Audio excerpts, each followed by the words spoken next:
ABC 7 Eyewitness News Saturday morning starts right now. Coming up, Halloween is right around the corner. Don't have a scare with your pets, though. How you can keep them safe during the holiday.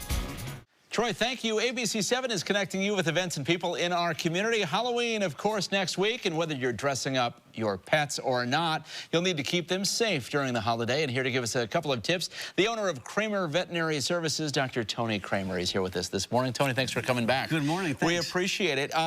You know, you always see dogs and sometimes cats dressed up in their full Halloween costumes, but you say there are some definite do's or don'ts when it comes to dressing up your pet. There are. People just love to dress their pets up in outfits, and as long as it's done correctly, I think it's just fine. It's a great way to bond with your pet and strengthen that human-animal bond and have some fun at the same time. All right, we're going to look at a couple of dogs that you brought in that are all costumed up. What is your first tip? Well, first I just want to introduce these guys. These are all animals from our Humane Society. They're all up for adoption, so if anyone's looking for a new pet, these might be these dogs might be for your forever home. Okay. And but some great little costumes that they have on, and I think the first one we have up is a little devil coming up here. Yeah. And again, with costumes, I think what we want to do is make sure the costumes are not too tight.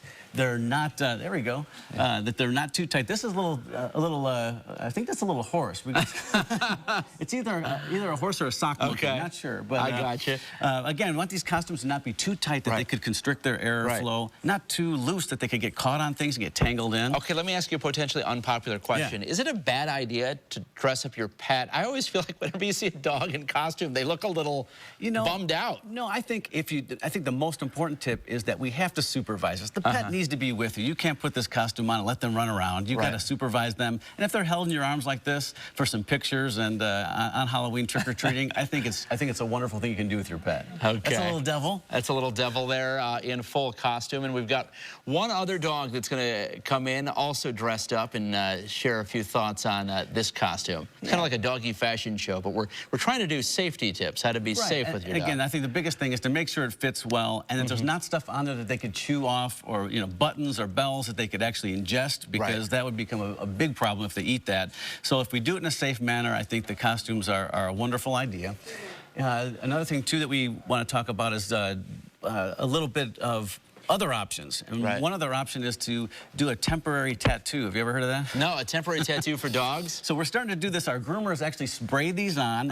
They're basically a little safe, non-toxic pen, and you can put little pumpkins and spiders we have on this. Oh my gosh! And it's real safe. If you don't want to have them in a costume, this is something that's not going to encumber them. It kind of be kind of a cool thing, and at the same time kind of fun. Alrighty, now we also want to get to a couple of things that we have on the table here, because when it comes to decorating your house, just like at Christmas time, we think of, hey, if you have a dog, don't put a poinsettia out. Right, it's the same kind of thing. We put all these things out that are great Halloween decorations, but a lot of them look like dog toys. These pumpkins and these little figurines and stuff, if they're at the height of where your pet can get them, they could chew them up, eat them, be a problem. These beads and some of these gauze and some of the scary material we put out, if they eat that or get tangled in, it could be a problem. This is kind of a little cat outfit that I think would be a little unsafe. Yeah. These dreadlocks being eaten would probably not be a good idea at all. And keep the candy away from your pets too, especially no chocolate. A lot of candy has xylitol in it. That's something a lot of people don't know, and that's an additive in candy. We got to make sure we keep that candy away from them. All right, Tony Kremer from Kremer Veterinary Services. Thank you so much for joining us. You bet. Thank you. They've got offices in Shorewood, Shanahan, Plainfield, Hinsdale, and Oswego. And we're also posting these pet safety tips on our website. Just visit abc7chicago.com. And how's this for a cute pic to take you into the break? Wave goodbye, doggies. We'll be right back.